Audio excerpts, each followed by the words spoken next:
Kemi rikësyrë. Nderuar të shikus, nuk patëm defektet dritave të tjera. Pjesën e dytë jemi tani, do të flasim për disa çështje të aktualitetit, ku sigurisht që edhe pse gjithë to gjëra erdhi Kanye West e tjera, erdhi protesta vazhdojnë, kampionati botëror vazhdojnë, gjithë po, vrasjet tu, edhe vrasjet vazhdojnë. Nuk është se mbarojnë, Punë shqiptarësh. Të ftuar në studio, Arthan Hoxha, dhe Antonia Bilega, që ishin nga pjesa e parë, dhe ndërkohë mua mbetet të përshëndes zotin Sokol Bregu dhe Xhevaj Zhabina, faleminderit shumë në këto orë vonë, në temperatura e tjera. Po sot ndeshje nuk ishte dhe apo i shikoni ju? Po ka ku do ndeshje, janë Island luan në Paraguay. Atëre kalojmë direkt në pyetjen e parë, dosja e bujshme SPAK kërkon burg, po edhe e konverton pastaj.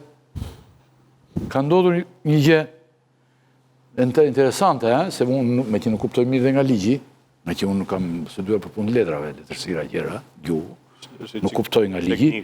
SPAK ka kërkuar shumë vite burg për Fatime Kryemadhin, Ema Çokun dhe Pira Xhixhën, por në fund kërkon zbënësimin me shërbim prove. Më kuptoni tani nderuar të shikus, burg thotë, goxha vite, sa vite? 7 vite, por me gjykim shkurtuar rreth. Çfarë janë konkretisht akuzat dhe sa vite burg kërkojnë? Kush e thot i pari këtë tani? Zhabina? Fatime Kryemadhi, sipas prokurisë së posaçme, dyshohet ose më saktë tashmë ka marrë dhe formën e një procesi gjyqësor, dyshohet që ka pastruar para në mbledhjen e një vile rreth 800.000 euro në favor të çiftit Monika Kryemadhi dhe Ilir Meta. Dhe pikërisht kjo është akuza që qëndron për të, pastrimi parave. Për këtë arsye prokuria kërkoi dënimin me 7 vite heqëlirie, por duke qenë që ajo ka kërkuar gjykim të shkurtuar, përfiton 1/3 e uljes së dënimit dhe është dënuar përfundimisht me rreth 5 vite heqëlirie, por për shkak të moshës gjykata, prokuria e posaçme ka kërkuar që ti konvertohet në shërbim prove 5 vite.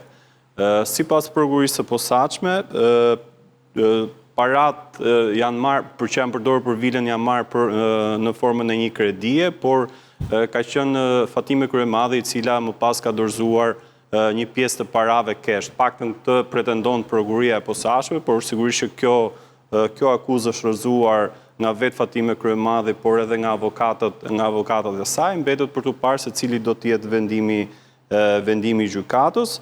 E njëjta akuzë qëndron edhe për Ema Çokun, e cila njihet si një lidhje afërt e Monika Kryemadhit, mikesh e saj. 4 vite 8 muaj burg si përfundim ka kërkuar prokuria e posaçme, por edhe asaj konvertohet në shërbim prove. Ndërsa për Piro Xhixhën, ish drejtuesin e AKEP-it, akuzohet për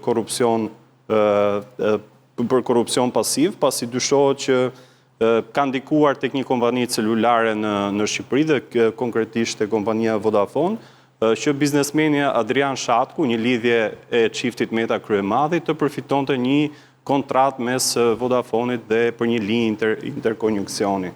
Dhe është kërkuar përfundimisht dënimi i tij me 4 vite heqëlirie, por dhe në këtë rast konvertohet me shërbim prove, ndërsa duhet themi diçka, zoti Rakipi, që nga një pjesë e madhe e dosjeve të korrupsionit duket që qëllimi përfundimtar i prokurisë së posaçme nuk është se ka qenë, po them, dënimi personave me burg që të vuajnë burgun, por po them që ka qenë dënimi i tyre me një vendim gjyqësor për të bërë të mundur më pas, po them, edhe njollosjen e tyre. Ky ka qenë rasti konkret që ne po diskutojmë, por ka pasur dhe raste të tjera të prokurisë së posaçme. Kjo është ajo që ka ndodhur sot në gjykatën e posaçme, seancën tjetër pritet që të merret vendimi për të 3 këta persona që ne jemi duke diskutuar. Cili është roli këtyre personave në dosjen Meta Kryemadhi? Çështja e parave, ndikimi, kalimi i parave. Prokuroria dyshon që zonja Kryemadhi ja ka dhënë tjëmës paratë e saj. Kjo është e gjitha. Dhe nuk ju justifikon. Nuk bën dot një lidhje direkte midis zonjës Kryemadhi dhe tjëmës, por e gjen maman e saj me paratë të cilat nuk i justifikon dot. Duhet kuptojmë që kjo është gjithsesi pretencë, është një kërkesë e prokurorisë. Do shohim nëse e ka bindur SPAK gjykatën për provat dhe për arsyet që ka ngritur në këtë proces. Gjithsesi është shkalla e parë, do të jetë shkalla e dytë dhe më pas do të jetë gjykata e lartë, që duhet të theksojmë që gjykata e lartë ka filluar si gjithmonë që të jetë më prezente në vendimet e GKK-s dhe t'i prish këto vendime. Është parë shumë në kohët e fundit që të prish vendimet e GKK-s. Këtë lloj procedure në fakt SPAK, kërkesat e saj për sidomos për ata në moshë të madhe, duhet kemi parasysh që edhe mosha e nënës së zonjës Kryemadhi, edhe mosha e Xhixhos është jashtëzakonisht e madhe, kështu që gjithë ideja e SPAK gjatë përfshirjes së tyre dhe hetimit ka qenë bllokimi i aseteve. Ajo që duhet shtoj në këtë SPAK kërkon edhe konfiskimin, se për ta sekuestruar ka sekuestruar, kërkon konfiskimin e një vile e cila është në pronësi të zonjës Kryemadhi. Hoxha? Do të vjoj ky proces për kemi parasysh që kur filloi procesi këta kanë qenë gjithë bashkë. Pra ka qenë zoti Meta, zonja Kryemadhi, nëna e vet zonja Fatime, zoti Xhixho, Ema po ashtu, se ka qenë mos gaboj mas sigurie me zonjën Kryemadhi bashkë, ka qenë mas sigurisë detyrimit me paraqitje, Ema Çoku. Pra, në fillim të janë paraqitur si si grup i tërë. Me hetimin e çështjes, me hetimin gjyqësor të çështjes, u vendos që do të veçoheshin.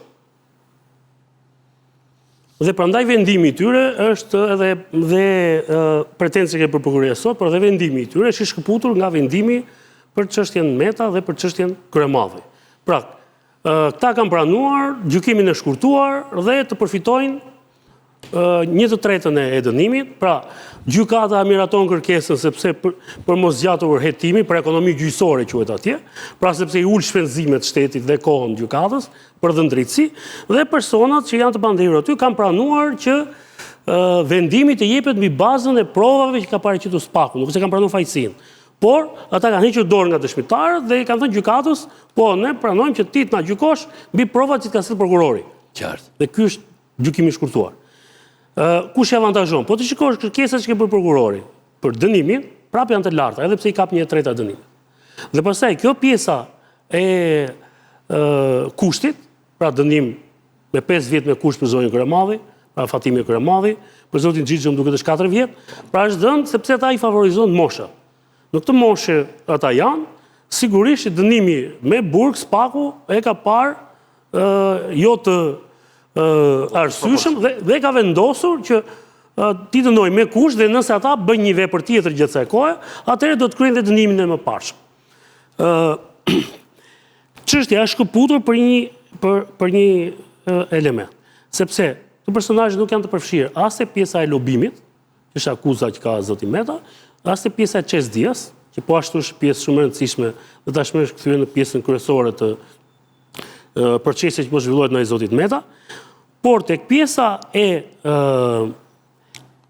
pastrimit parave, apo e parave të përfituara nga një aktivitet korruptiv, sigurisht ky vendim, i cili ende nuk është dhënë, se sot është dhënë pretenca, mund të ndikojë edhe tek vendimi tjetër për procesin kur zoti Meta dhe zonja Kryemadhi. Tani është fakt që zoti Meta, për sa kohë jetonte me bashkëshorten zonjën Kryemadhi, kanë jetuar në një vilë të Kodra e Diellit, e cila ishte në pronësi të zonjës Fatime Kryemadhi. Dhe ata kanë thënë që kjo pronë, pra ajo vilë ku ata jetonin, është përfituar nga aktiviteti që ka patur nëna e tyre si trashëgimtare e një trualli në të cilin është bërë një ndërtim i madh dhe nga shitjet e apartamenteve janë krijuar të ardhurat për të blerë 2 vila, sepse janë 2 vila bashkë të lidhura me njëra tjetrën. Dhe është fakt që ai celulari i famshëm që është folur aty i Monika Kryemadhit është gjetur në një nga dollapët e nënës pra në në banesën e nënës saj. Dhe ajo e ka përdorur në proces e thotë se si mund të sekuestrohet telefoni një deputeti, pa marrë miratim nga kuvendi, dhe ndërkohë gjykata, prokuroria i ka thënë, ne nuk kemi sekuestruar telefoni i deputeti, por gjatë një kontrolli në banesën e zonjës Kryemadhi, kemi gjetur disa telefona dhe mes këtyre telefonave ka qenë dhe telefoni që pretendon zonja Kryemadhi. Gjithsesi thash ky është një vendim, edhe unë jam kurioz shoh se çfarë vendimi do marrë gjykata e shkallës parë, dhe është betejë që të vazhdojnë në shkallët e tjera, por kryesisht kur të pandehurit kërkojnë gjykim të shkurtuar, nuk është se ato kanë probleme me procedurën në shkallët e tjera të gjykimit. Gjithsesi, ky vendim do të jetë i rëndësishëm pastaj edhe për vendimin benojën të zotit Meta dhe të zonjës Kryemadhi, sepse akuza kryesore për pastrimin e parave apo për mënyrën se si ata i kanë përfituar parat, dhe ndërlidhja bëhet pikërisht nëpërmjet këtyre tre të panderëve që janë në këtë çështje. Anton, kjo që ndodhi tani, domethënë, plus si do të vijojë ky proces i gjykimit toti? Çfarë pritet se? Në mbarim, se presim vetëm që të jepet vendimi, po Procesi tjetër të vazhdoj gjatë. Tjetri po them, për tjetrin. Ka 150 dëshmitarë atë llogarit. Histori e gjatë. Histori e gjatë thua. Mund të zgjash dhe me vite, po. nëse dënimet e sotme ishin mesatarisht 5 vite, se aty shkon mesatarja, me një tret në dënimit të ulur, mendoj që në procesin tjetër dënimet do të jenë më të larta, sepse këta janë të akuzuarit dytësor. Të akuzuarit kryesor janë të procesit tjetër, të Meta Kryemadhi. Kështu që ky vendim i sotëm, për mendimin tim, paralajmëron një pretencë shumë të egër për Ilir Metën, më shumë vite për Metën dhe për Monika Kryemadhi. Një qiri nuk mund të konvertohet në shërbim prove, me sa kuptohet, po që jam më i madh se 5 vjet. Pastaj, për provat edhe për këto, ne do shohim si do sillet gjykata njëse shumë e rëndësishme sjellja e gjykatës në këtë proces që u zhvillua sot. Vendimi i do merret. Aty do kuptojmë se si do të sjellja e gjykatës edhe ndaj pretenzës së ardhshme që do vi, që nuk e dim kur bëhet, ndoshta në fund të këtij viti. Për Metën dhe për Kryemadhin, a do jetë do lëshuar, do vendos sipas spakut, a do ketë më do marrë më shumë prova parasysh e tjera, kështu që ky vendim është na shërben si një test, si ato testet e vogla që bëhen për vendimin e madh. Do shohim se si çfarë vendimi do të ketë të radhë për të kuptuar se çfarë do ndodh me gjyqin e madh, me Meta Kryemadhi. Qartë, se mund të them një fjali interesant, në seancën tjetër të këtij procesi do të jetë argumenti që do të japi gjykata mbi pretendimin që ka ngritur zonja Kryemadhi, nëse duhet të vazhdonte SPAK me hetimin e kësaj çështje në momentin që ka identifikuar që celulari që është gjetur në shtëpinë e Fatime Kryemadhit është apo jo i Monika Kryemadhit, që në atë kohë ka qenë deputete dhe SPAK-u si rregull, sipas pretendimeve të Kryemadhit, duhet shkonte në parlament për të kërkuar që kjo provë të merrte vlerën e dur ligjore. Ndryshe, thot zonja Kryemadhi, nëse ky celular është i Fatime Kryemadhit, duhet të jetë ajo në sallën e gjyqit dhe të tregoj arsyet që pse ka folur me Edi Ramën, Angela Gaçin dhe zyrtar të tjerë të këtij vendi për gjatë disa viteve. Prandaj është shumë interesante seanca tjetër, sepse nëse merren parasysh pretendimet e zonjës Kryemadhi, i bie që të paktën 2 nga 3 çështjet që janë në ngarkim të këtyre personave të zërohen të bëhen nul. Dhe prandaj është shumë të rëndësishme. Ky kaq kishin për momentin për shkak të zhvillimit të, domethënë që akuza kërkoi burg, por ndërkohë të konvertuar për të gjitha arsyet që ne ju përmendet këtu. Nuk ndalen vrasjet në Shqipëri. Në Vorë është vrarë një personazh me emrin Edmond Sula. Si ka ndodhur ngjarja, cilat janë pistat që ka policia dhe prokuroria në këto momente? Për dy do të analizojmë ne, ja, ky është personazhi, çfarë është? Për çfarë është vrarë? Një personazh i cili nuk ka ndonjë emër shumë të madh në botën e krimit, gjithsesi i proceduar. Nuk ka emër, po ka, domethënë. Po, i proceduar, jo, nuk është se ka ndonjë emër të madh, po me probleme të shumta ligjore, policia e njeh se Policia ka proceduar me 10 herë, ky është një tjetër problem. 28 herë. Se sa E ka proceduar 28 herë. 28 herë. Për çfarë? Për krime të vogla. Çfarë se ka proceduar? Deri te vrasja ka arrestuar. Për i vrasë. Në atë rast ai nuk Ka qenë për mos kallëzim krimin. nuk ka patur Nuk ka pasur rol, domethënë. nuk ka patur rol.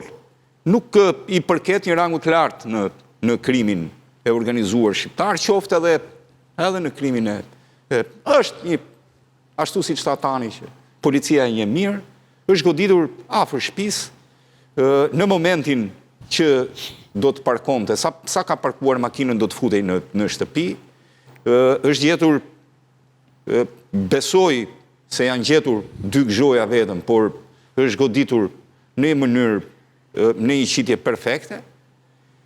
Normalisht për shkak të natës si ka qenë, është qelluar me një pushk sniper normalisht, por ai ka qenë shumë afër, nuk bëhet fjalë për ndonjë qitje perfekte, domethënë nga një largësi e madhe.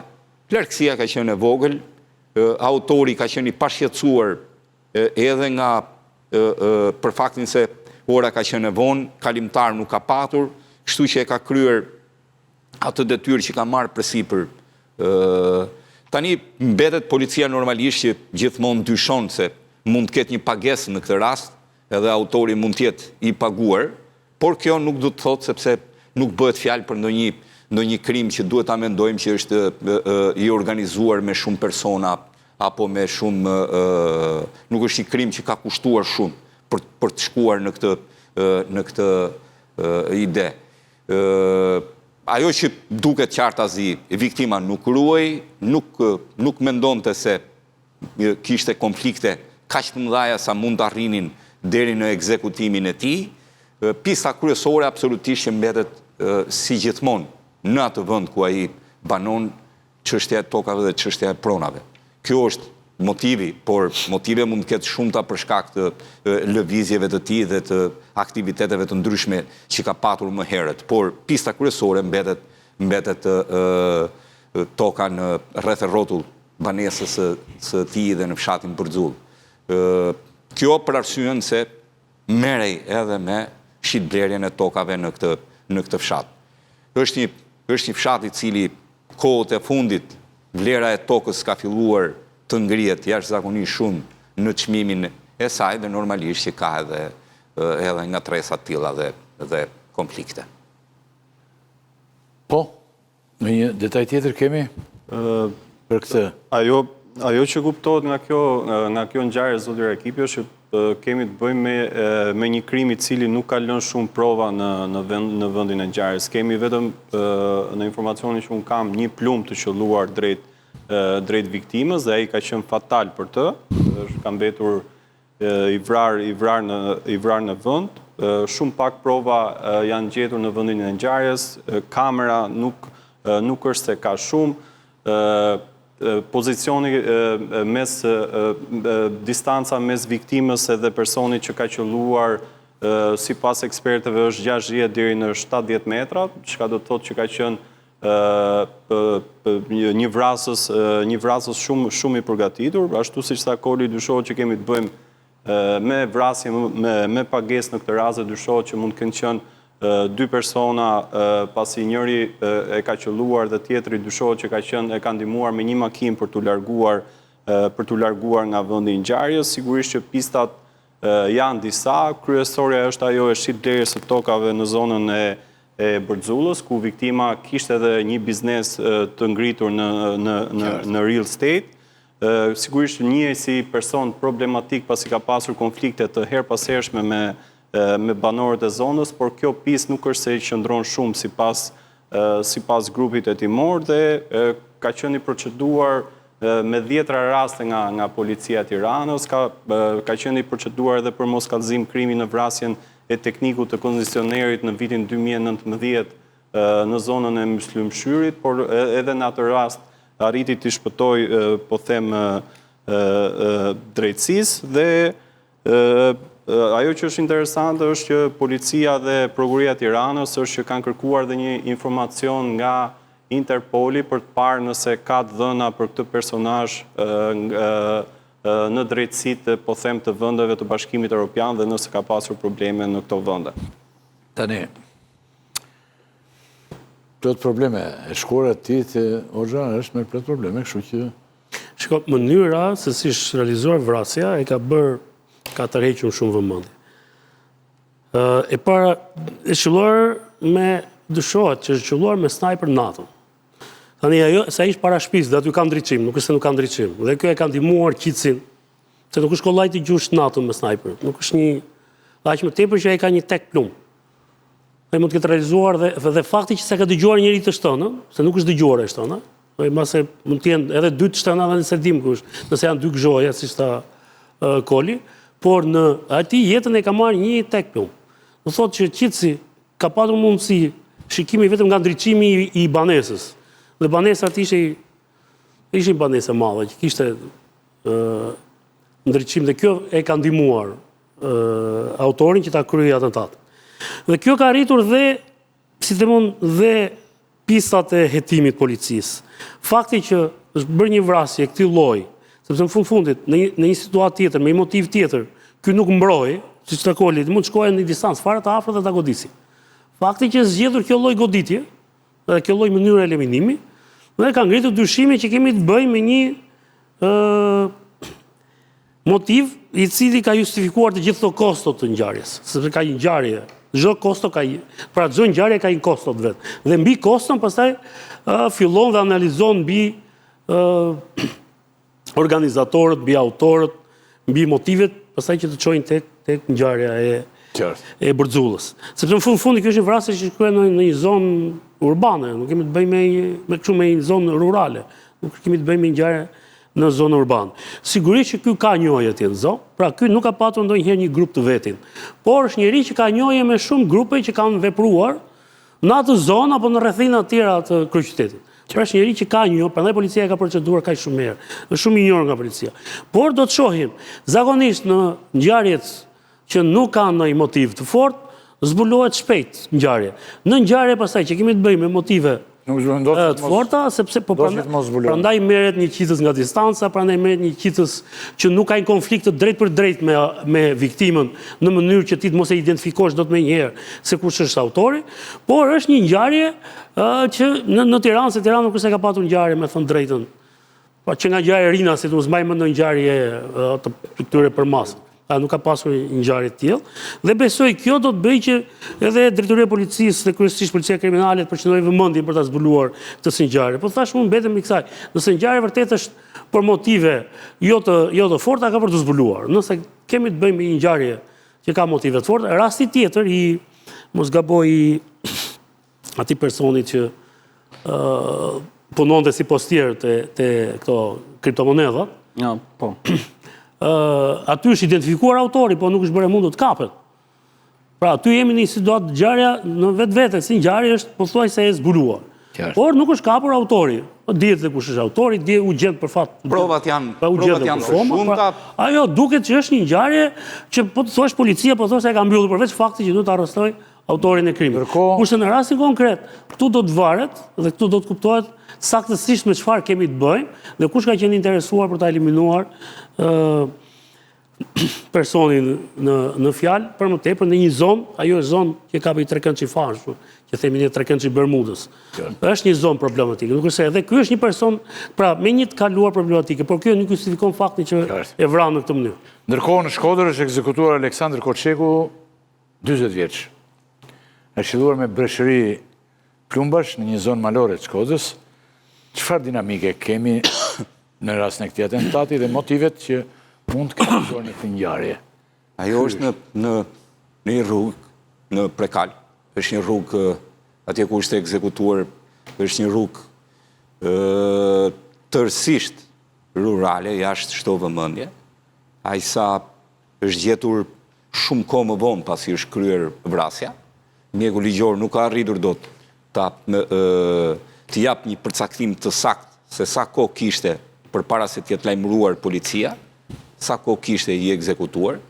Mendoj janë qelluar më shumë se 20 herë mbi automjetin e tij duke lënë të vdekur dhe askush nuk banon aty afër për të dëgjuar të shtënat dhe për të lajmëruar policinë për ngjarjen që kishte ndodhur. Shumë kohë më vonë pasi është kryer vrasja, një automjet i cili kalonte rastësisht e ka gjetur viktimën, ka lajmëruar policinë dhe pastaj kanë filluar hetimet. Mendoj që kjo është nëse ngjarja e Vorës mendoj që do zbardhet shumë shpejt, kjo pastaj takon një tjetër sagës marrjes së gjakut, që nuk mund të arrish ta identifikosh se cili është autori, mund të kuptosh se nga vjen, kam dëgjuar edhe familjarët e viktimës të cilët kanë dalë edhe në deklarata publike duke u shprehur se shteti e di fare mirë se kush e kreu këtë vrasje, duke aluduar që janë një gjak dhe gjaku është marrë.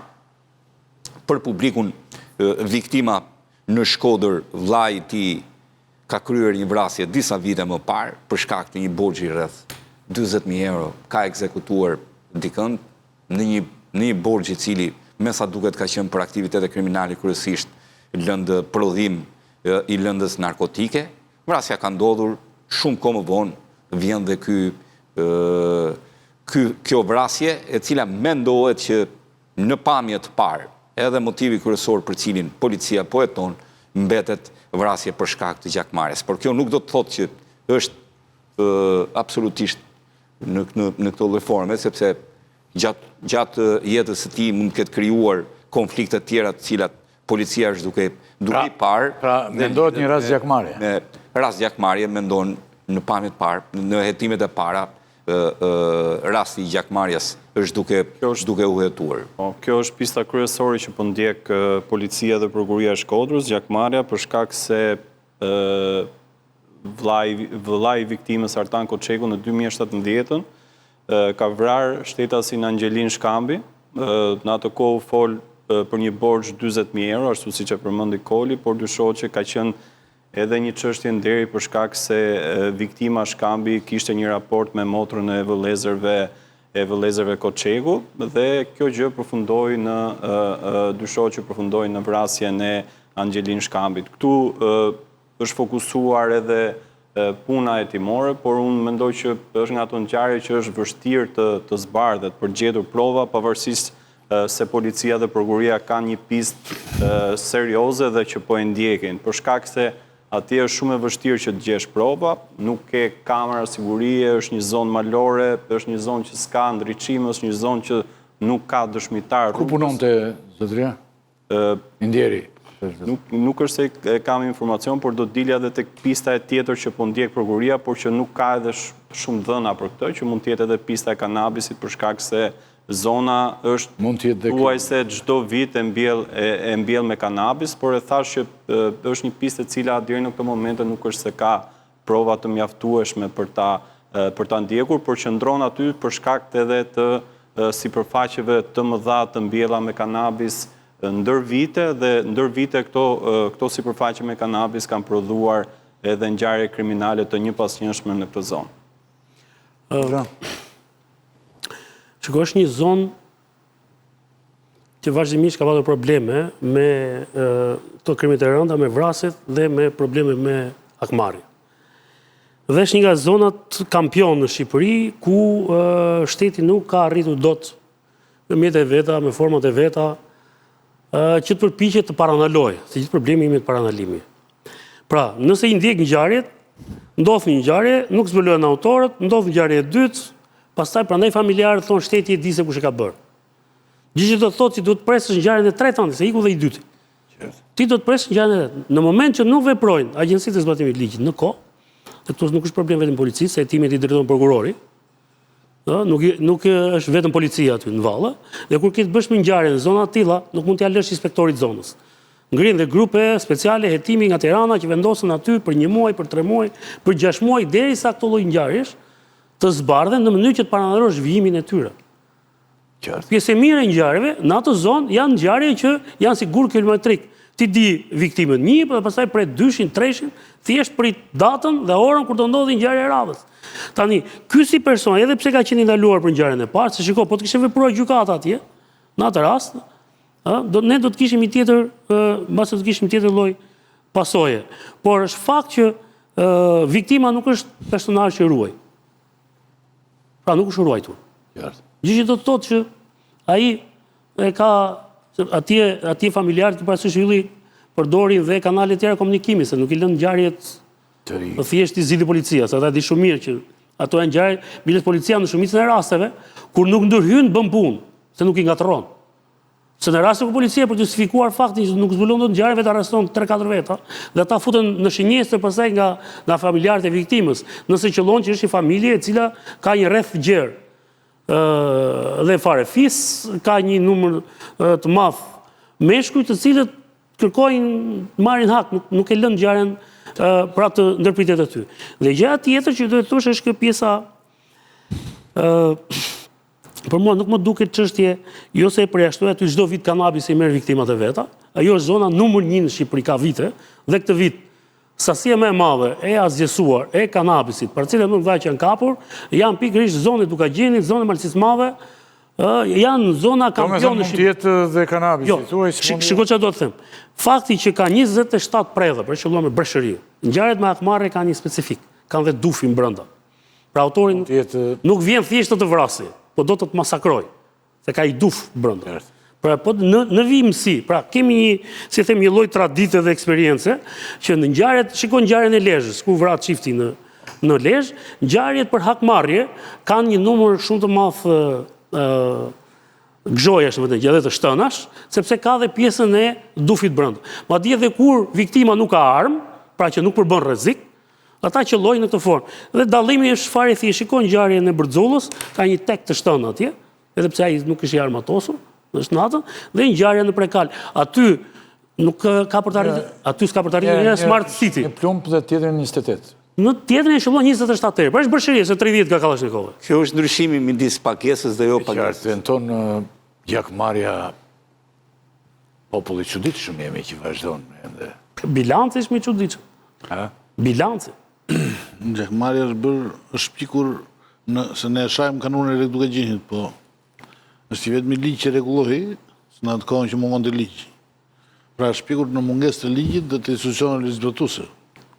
Fakti që vazhdon tregon që ligji dhe institucionet zbatuese nuk e bëjnë detyrën. Fakti që vazhdon do thotë që është ai është. Pra, ndërkohë të shikues kalojmë një moment tjetër që është interesante, një përmbysje në KPP. Ç'po ndodh? Çfarë po ndodh në KPP? Kush flis do të bëhet? Pastaj do të kanë rënë një pjesë njerëzish, janë ngritur të tjerë. Së pari duhet të shpjegojmë mirë ç'është KPP-ja.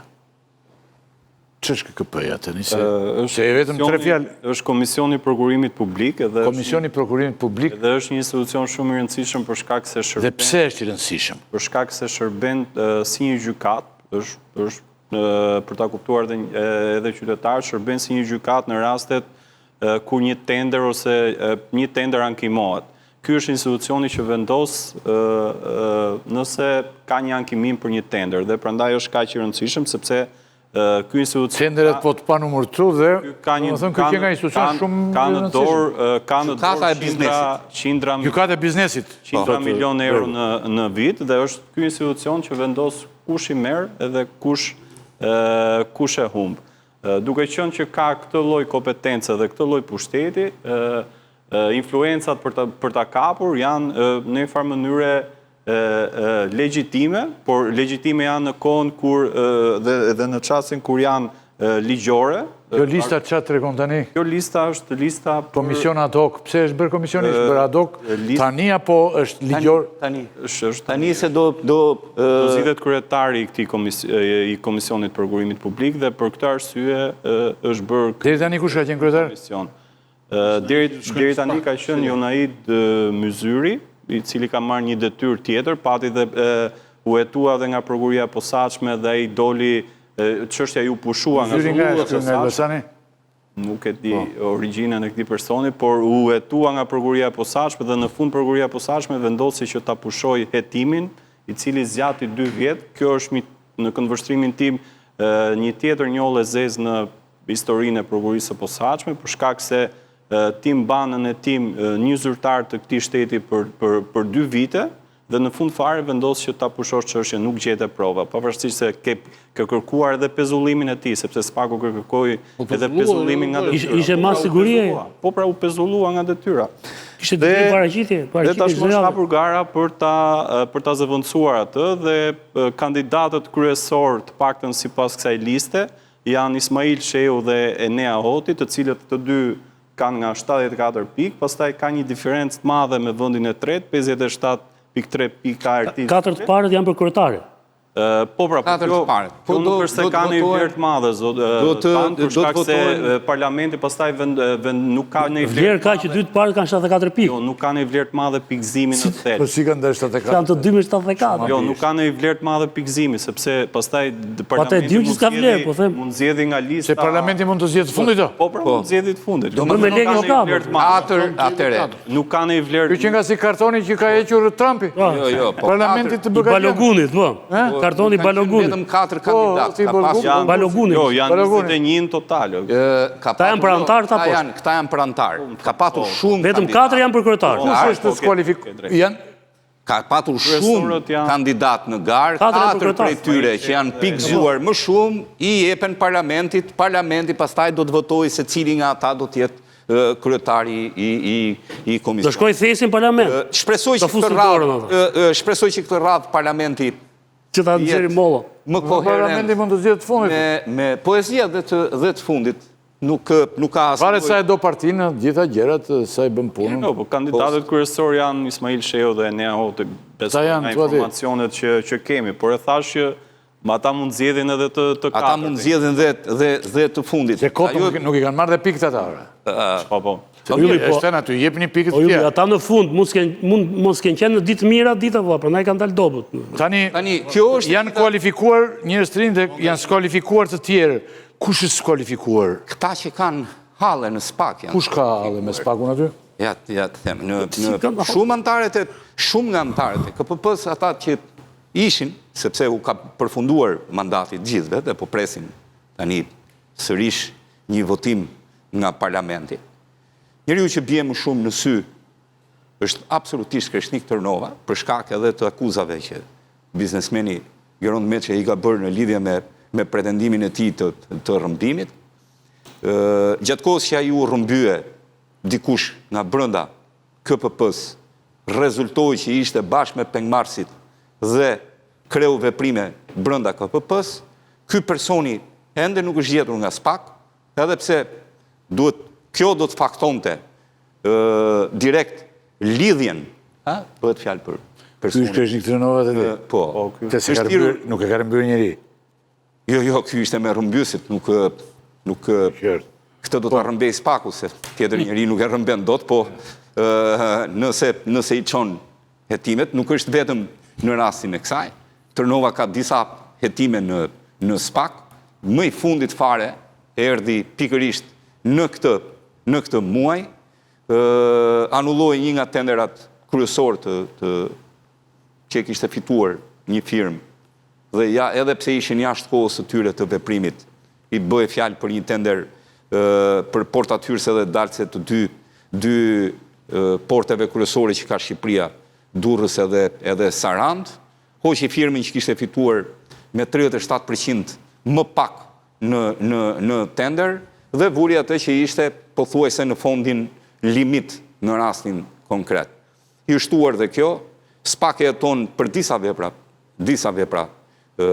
penale dhe për disa raste, ka qenë disa herë, ende nuk ka një masë sigurie, por nuk është vetëm ky, duhet të jenë edhe antarët e tjerë. Cilët janë të tjerë? Po, disa ka thirrur disa SPAK-u, por ky është bën emri i tij. Të tjerë, di me emra të tjerë. Jo, bën më shumë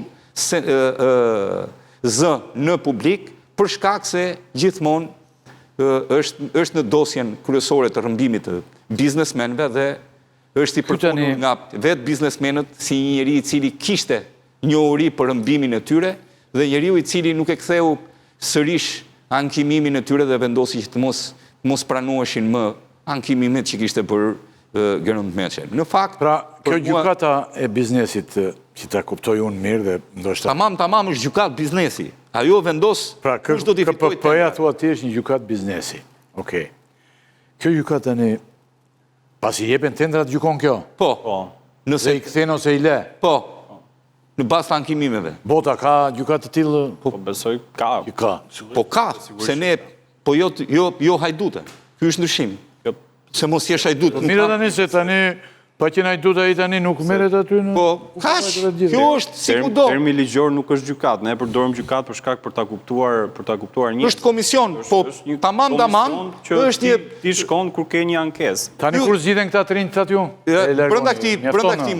Brenda këtij muaji. Komisioni i Prokurimit publike. Do t'i zgjedhë parlamenti, mendoj është organ që zgjidhet nga parlamenti, çdo emër kalon aty. Mendohet që vettingun ja u bën parlamenti, por kam përshtypjen që Parlamenti do të bëjë vettingun e tij. Kam përshtypjen që në këtë rast zoti Rakipi vettingun po e bën spaku, sepse në rastin e zotit Tërnova është spaku që po bën vettingun dhe po heton. Në një farë mënyrë edhe hetimi i prokurisë së posaçme kanë ndikuar. Skualifikimi thuhet ka ardhur thjesht për kanë ndikuar në garën e KPP-s. Po nuk mund futesh në garë nëse ti ke një hetim nga organet hetimore. Kaq, është shumë e thjeshtë. Ikim dhe nga ky moment dhe mbrimë... Shto e diçka të ikim. Shto? Ishtë pas kjo si institucion, është rufej prici. Bje rufeja, ta shkojnë, ta mërë spaku. Nuk mërë as kërëministrin, as ministrin, as... Pra, edhe këta që s'janë në hetim, do vinë në hetim një ditë, se këta përndaj janë aty. Do me thënë, kjo është pjesa që Këta janë rufe prici. Pra, këta do t'a kapi rufeja nga do që të vejaj. Po, këta janë ata, shiko, kryeministri... Po, kjo shko me dashi. Po, këta janë ata që hedhin firmat, këta i bëjnë veprimet, se po ta marrim kështu... Kryeministri s'ka asnjë firmë, e ka... As i kryeministri nuk ka firmos ndonjëherë, se janë... Kryeministri punon për atë gjibektashe. Vëndës kryeministrave. Problemi është, këta kanë firmat, por në rastin konkret, nuk është e tillë. A i del që ka një lidhje... Ta janë vetëm gjykat, vetëm nëse kanë kërkesë. Po pra ankesë, po ankesë është shumë e rëndësishme. Jo, tenderet kanë ankesë. Asnjë tender në Shqipëri nuk kalon pa ankesë. Marrim për shembull sterilizim. Sterilizimi pati një rast që shkoi në KPP. Është dhe akshi, po akshi e troqej. Sterilizimi KPP e mori vendim që tenderi të rikthehet për të përshikim sepse është i parregullt. 100 milion euro. Ata e morën, e rishikuan, e bën më keq se ç'ishte. E vetëm gjë që ndodhi është që kompania që kishte bërë ankesën e parë u korruptua, u mbyll goja në një farë mënyrë, se jo korruptua se nuk mund t'i akuzojmë, i mbyllën gojën dhe nuk pati më ankesë tjetër. Po tenderi u bë më keq akoma. Po dhe në rastin... Po dhe asgjë, nuk këta s'ndryn dot, sepse këta pa një ankesë nuk mund ndryn. Që ta kuptoj dhe publiku, dhe në rastin konkret, që u rrëmbye biznesmeni, se kishte ankesa, dhe ankesat e ti ishin legjitime dhe nuk ishin që ati bënin. Dhe prandaj u mor peng që të hiqte dorë nga ankesat. Dhe ajo ishte dorë nga ankesa.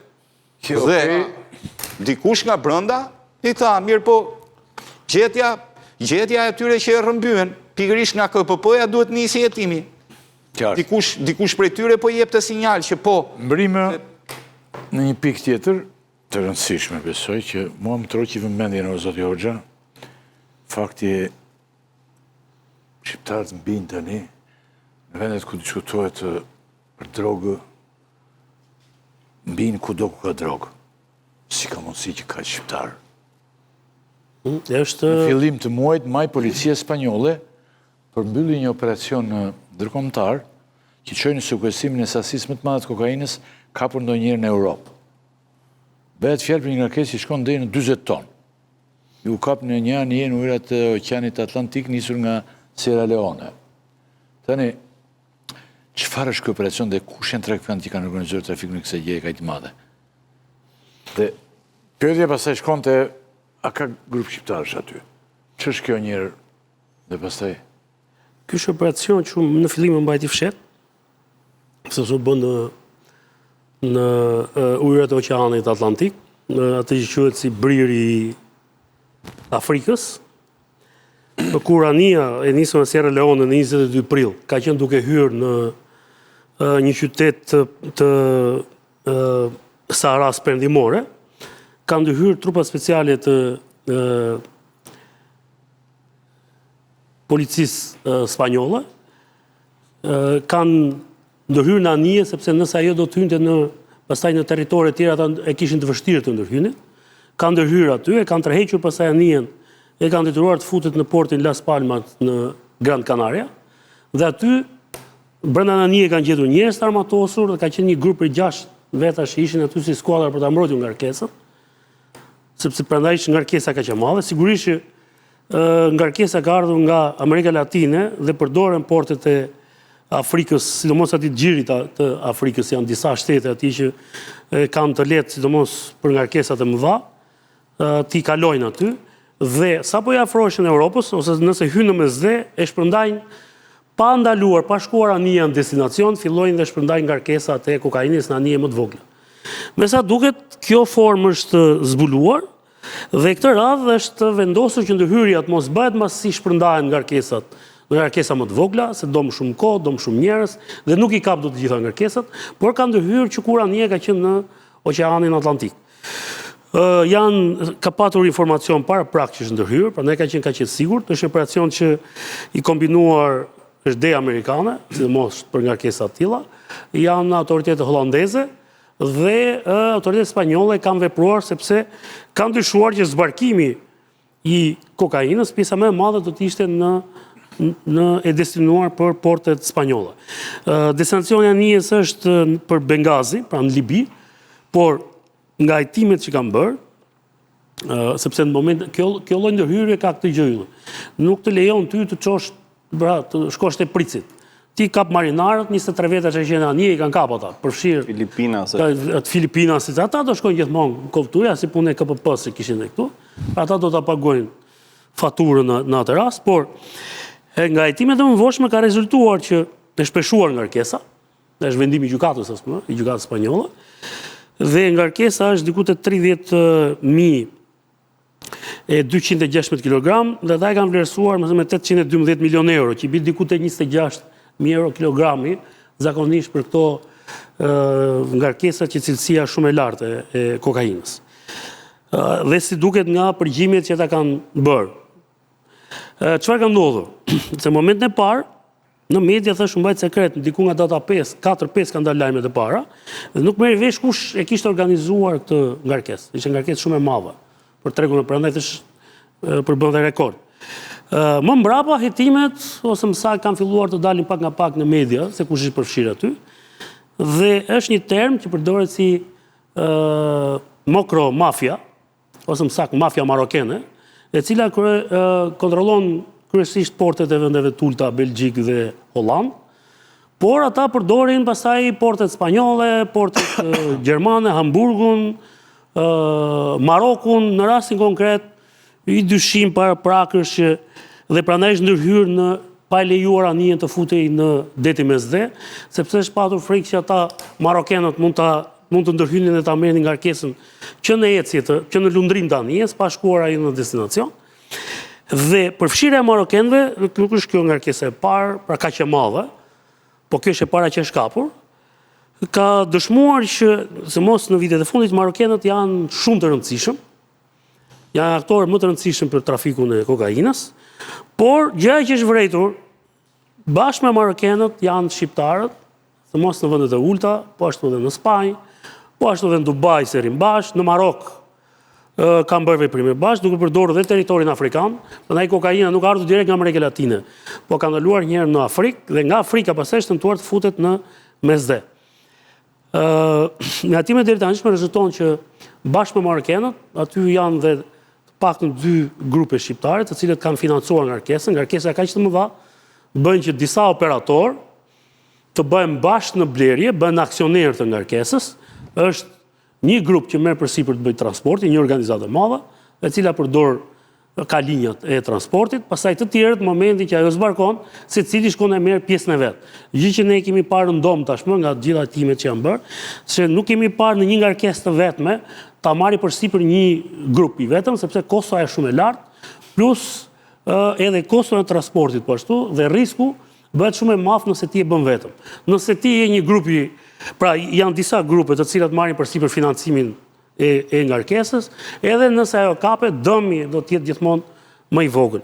Në këto hetime, njëri nga grupet rezulton që aktualisht është në Shqipëri, sipas hetimeve që bëjnë autoritetet spanjolle, por kam përshtypjen që DEA amerikane që në momentin kur është nisur ngarkesa ka patur një informator sipas të dhënave të tanishme dhe ai ka ndihmuar për të bërë të qartë se kush i përfshirë në këtë ngarkesë dhe pse ngarkeset duhet kapur që në oqean, dhe nuk duhet lënë që të hyjë në mesdhe ose t'i afrohet Marokut. Shqiptarë këtu, thamë. Jenë dy grupe që janë të përfshira te ky 40.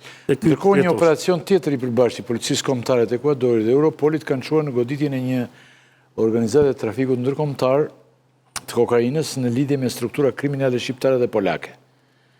Operacioni i koduar Grand Phoenix çoi në arrestimin e 18 personave mes tyre shtetësi shqiptar Plum Daci dhe një shtetës polak. Çfarë roli kishte shtetësi shqiptar?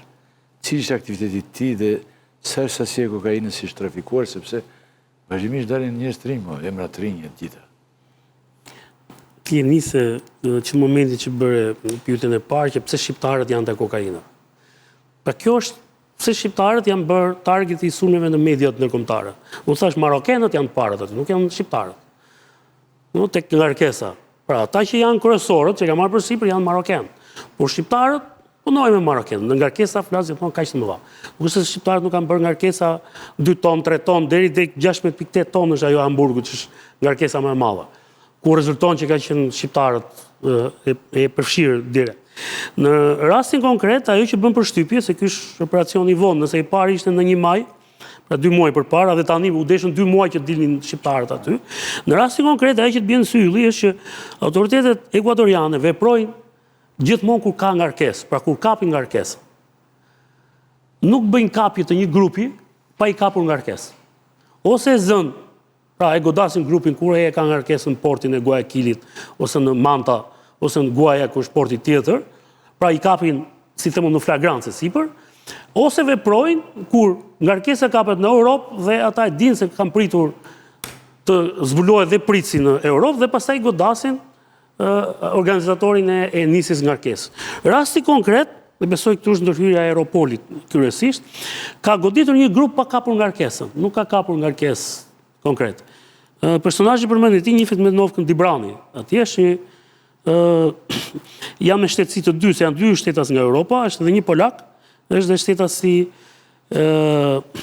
shqiptar Plum Daci, por të dy janë të naturalizuar si ekuadorianë, me dokumenta ekuadoriane, dhe qëndronin në Ekuador si shtetas të Ekuadorit tashmë.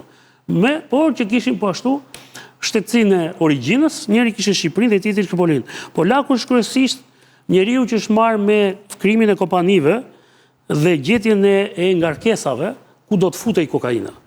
Ta akuzohen për 7.5 ton. Kokainë të nisur. Ti e thua që 7.5 ton kokainë është 7.5 kështu më Ylli. gëlqere. O Ylli, unë them 7.5 ton, po ka dalë kaq larg tani dhe jemi ekspozuar kaq shumë sa nuk fshim, nuk ka Kanye West që na mbulone në gjithë to. Të bëj koncerte sa doje. S'ke qa bënë, s'ka as valle, as muzikë Ka këndim të... Sepse je aty, s'ke nga shkon. Dhe ky grup është, domethënë, shfaqur që në 2019 dhe është nga koha e Skyt. Prandaj them që këtë radhë është godit grupi pa pritur të kapin ngarkesën. Në Ekuador nuk veprojnë pa të kapur ngarkesën dhe pa të kapur në kushte flagrancës. Edhe pse këtë radhë duket që sepse është prokuria e përgjithshme ekuadoriane dhe ajo i ka lidhje drejt për drejta në Europë me Europolin dhe veprimi si duket është bërë i nisur nga Europa. Sigurisht të dyja këto të ndodhura brenda një arku kohë të shkurtër, ka shqiptar tjetër që ka kapur gjatë 2 muajve, po jo me ngarkesë kaq të ndodh. Tregon që është vape e madhe ylli, nxehtë, punojnë, veprojnë. Ata janë aktualisht, ky është brendi që kemi ne. Se ne po plotësojmë kapitull për në Bashkimin Evropian, po kemi ca kapitull që kemi plotësuar me kohë, jemi tashmë brenda. Nuk jemi thash edhe një herë. Shqiptar janë marokenët para, mos marrin përsipër një gjë që s'na e mbajnë shpatulla dhe po veprojmë në territoret e tyre. Vend të parë ne s'kemi asnjë vend asgjikund. Jo, nuk them për vend parë. Shiko, marokenët janë afrikanë, nuk janë europianë.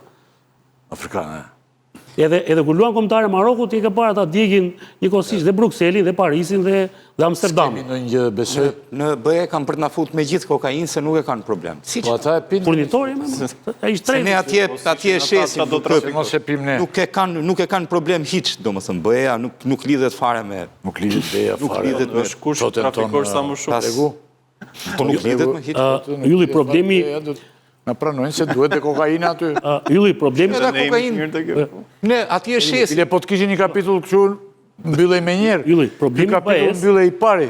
Po problemi I BE-s, është se tregumi më madh në botë janë Shtetet e Bashkuara të Amerikës. Por tregumi I pasur është Bashkimi Evropian. Tani problemi I BE-s me ne dikush është. Pse e shesim atje dhe I sillim lekën në Shqipëri? Se për sa kohë parati lëm atje, si prek njeri grupet shqiptare. Por për sa kohë, le ça themi ne këtu karteli. Kur do me bo... Po të kishe I kartel shqiptar, flisim ndryshe pastaj. Ishim para marokenëve. Kur do me bo kulla në Tiranë, thot ai, kulla ka dhe në Bruksel. Kur ti ja u çon kokainën europianëve, u merr dhe parat në xhepi dhe I sjell në Shqipëri, atëherë të ndjekin sa të bjeshi I kuq ata. Ky është problemi. Por kur ato para shpërndahen atje brenda, se ai ishte një produkt që po se çuan shqiptarët, se unë po flas sikur është produkt tregu ai po, domzon ne ishte Do e çoj një tjetër? Qartë. tregu europian është me miliarda euro dhe është një treg që po se çuan shqiptarët, do vënë rusët, do vënë serbët, polakët. Dhe janë, shqiptarët janë... Po ti shikosh tek operacioni I dytë për shembull. Unë mbaj mend që nga viti 2015 në rastet kokainës shqiptarët gjendeshin me polak. Dhe I pjesë e mirë e disa nga trafikantëve tanë ishin me pasaporta polake. O e bënin nëpërmjet martesave atje, martesa fiktive, o për shkak se kishin bashkëpunëtor. Te rasti I Amprengës, ti që dorëzua malli grabitur polak ishte. Po, polak. Pra në Londër, ka shumë, ne operojmë në bazë të operatorëve lokal. Nëse gjejmë operatorin lokal, I bashkëngjitemi, sepse nuk vem me sistem, nuk I detyrojmë ne bleni se s'bën të kokainë që kemi sjellë. Përkundrazi, ne dim ku shitet, thjesht furnizojmë tregu. Dhe pastaj krijojmë këtë infrastrukturën këtu, dhe ai libri I famshëm I 523 projekteve dhe 60 studieve arkitekturore dosjet shqiptare pastaj. Si do financohet ai? Do financohet me Po populli dhe pak I prirë më shkruan dikush, njëri I njohur, dhe populli që vrapojmë pas këtyre gjërave jemi pak. Po jo që e madhe ju dhe para e madhe. Para e madhe Para e madhe ju dhe. Leku I madhe në për duaret. Edhe I shpejt. Dhe këta e kanë provuar dhe shumë shpejt fitohet. Pastaj zbardhet në për këto objekte që ndërtohen e gjitha. Zbardhet dhe leku këtu. Dhe ruar të shikues ka që kishim përbërmën e sot me I provuam të gjitha, folëm për protestën, folëm për koncertin, për të gjitha folëm, dritat folën me zërin e tyre, por në mbajti pastaj faleminderim dhe drejtorin, para se të faleminderim që ndihmoi mua për që të mos fiken këto, dhe visha dhe nuk fiken dhe pak më vonë që ta futim në këto rjetet, po kjo zvaret më nga ne tani dhe mua më vjen rënd t'i them. A I po është duke dëgjuar dhe mund ta shtyjë dhe po. Tani, faleminderit gjithë, mos lëm njeri pa falenderuar, edhe ju punuat, të gjithë. Natë e mirë, do të jemi të ejnëten, përsëri. Natë e mirë.